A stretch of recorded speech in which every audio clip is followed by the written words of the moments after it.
Ellen DeGeneres used to open every episode of her show by dancing through the crowd, shaking it with complete strangers, all in the name of fun. And she would end every episode encouraging her viewers to, quote, be kind to one another. It was a mantra that would be tied to her for almost 20 years. But now, rumors and allegations and tweets of a toxic work environment have shaken up the friendly foundation that is Ellen DeGeneres, who may not be that generous after all. Or maybe she is, who knows? But yeah, what the f*** made her turn from the most beloved talk show host ever, daytime, to becoming the very epitome of irony? Because she was not kind and she was telling people to be kind.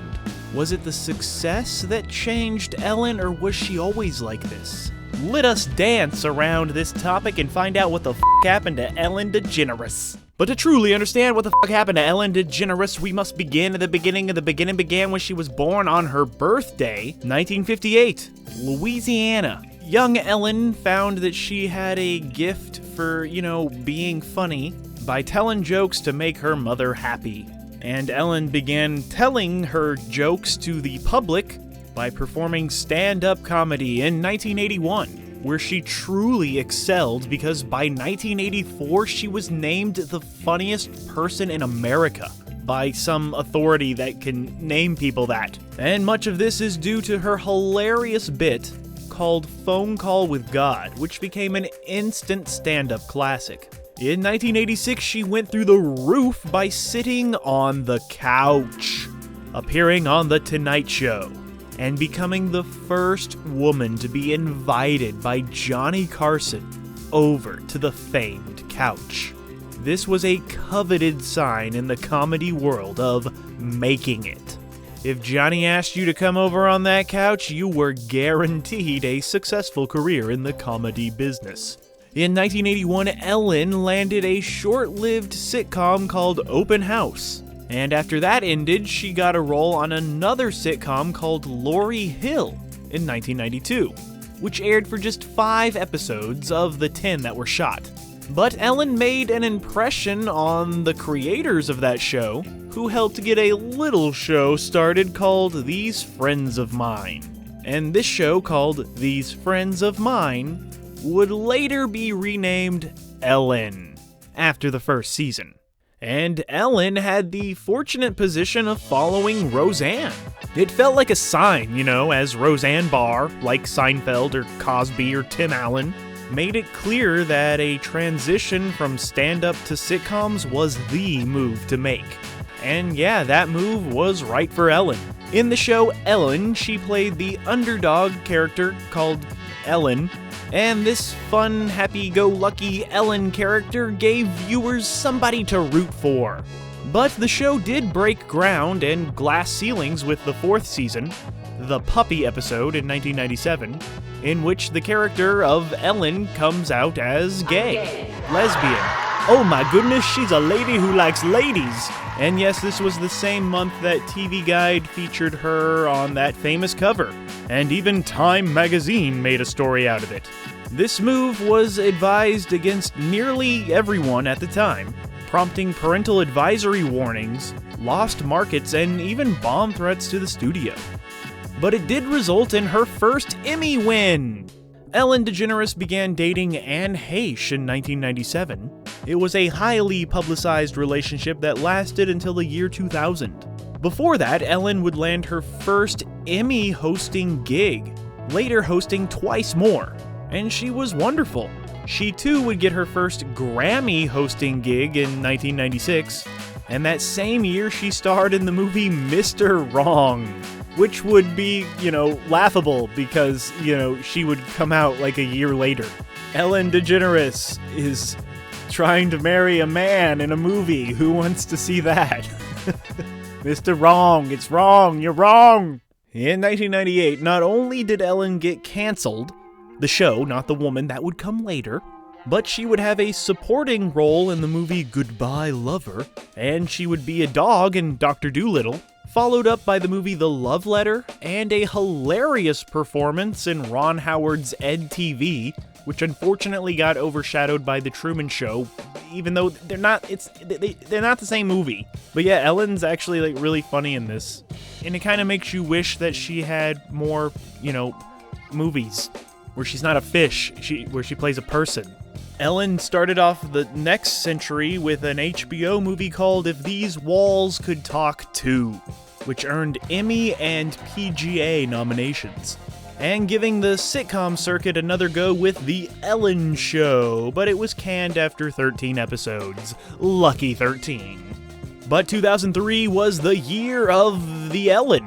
She would lend her voice to Pixar's eventual Oscar winner, the brilliant animated masterpiece Finding Nemo, voicing the lovable, doofy Dory, who suffers from, Guy Pearce memento disease, but she's a fish. It's like fish memento.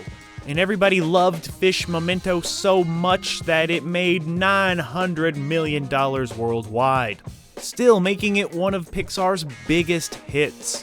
And her character Dory became so popular that, of course, the sequel would have her reprising the role, and it would be titled Finding Dory.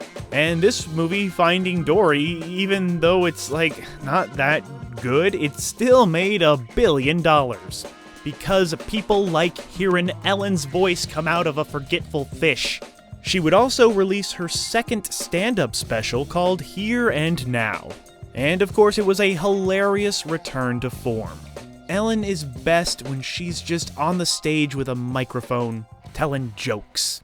But it would be the Ellen DeGeneres show that would give her a whole new audience. This show would land her the Emmy for Outstanding Talk Show in its first year, winning it for 4 consecutive years. Ellen instantly became a respected role model, someone to look up to, someone who could support you and be there for you no matter what, and laugh along the way and hold your hand and just be your friend and love you for who you are. Stuff like that. Somehow she was like everybody's best friend. And this was all backed by her mantra of be kind to one another, which ended every show and helped bring, world peace. Ellen was the most likable and relatable person on daytime television.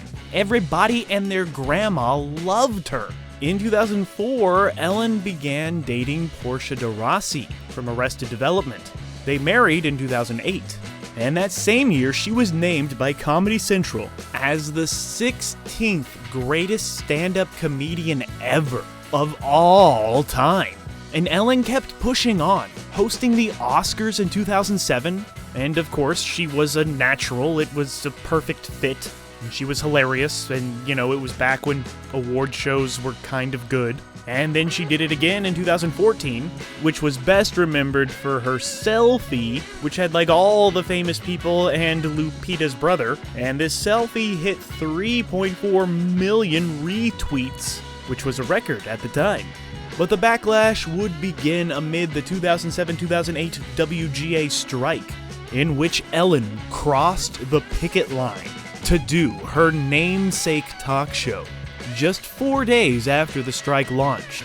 This really upset those strikers. She defended it by saying she didn't want to fire employees and that she is a member of AFTRA, which didn't permit striking.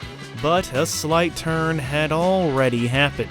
People were starting to see a side of Ellen that they didn't like. Foreshadowing future problems, Ellen was also, ironically enough, accused of snapping at writers for offering her bad jokes.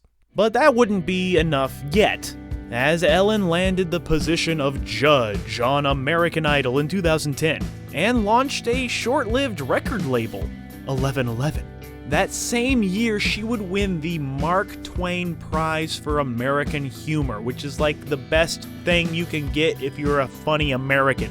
In 2015, she launched ED, or Ed by Ellen, ED by Ellen, I don't know, I don't care. But yeah, it's a lifestyle brand that further put her in the public consciousness with a line of clothes and dog toys. That's so Ellen. In 2016, Ellen would be honored with the Presidential Medal of Freedom. The next year, and undoubtedly of less note, she launched Ellen's Game of Games, because she's an expert at games and fun. 2018 serves as a breaking point for Ellen DeGeneres, though. That year, she released Relatable, which was her first stand-up special since her last one in 2003.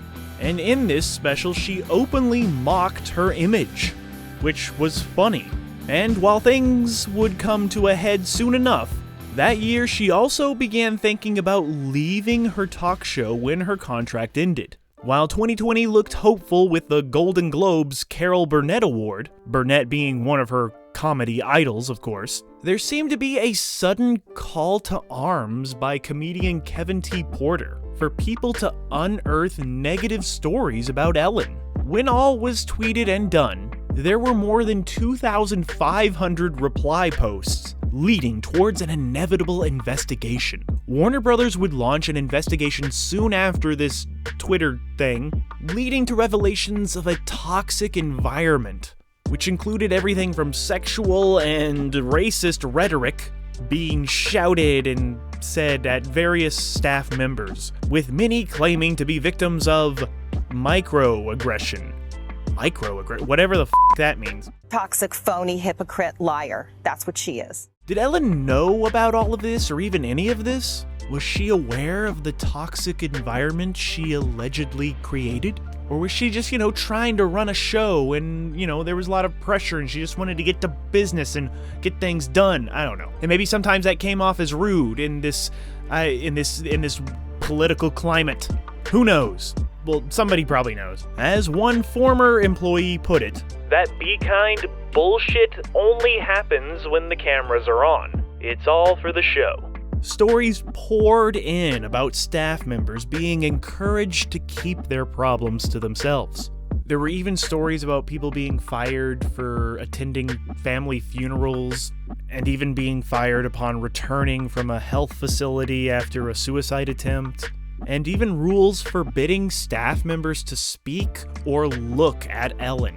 Ellen would tell herself, "I don't deserve this, I don't need this, I know who I am, I'm a good person." Adding that she had a constant feeling that she always had to be laughing and dancing, as if comedians can't be sad or off. She also defended herself by saying, "I thought something was going on because it was too orchestrated, it was too coordinated." Coordinated or not, it was becoming clear to many that Ellen DeGeneres and her show did not exactly fit the be kind promise. The thing she said at the end of every episode. And was plastered on everything, so much merch.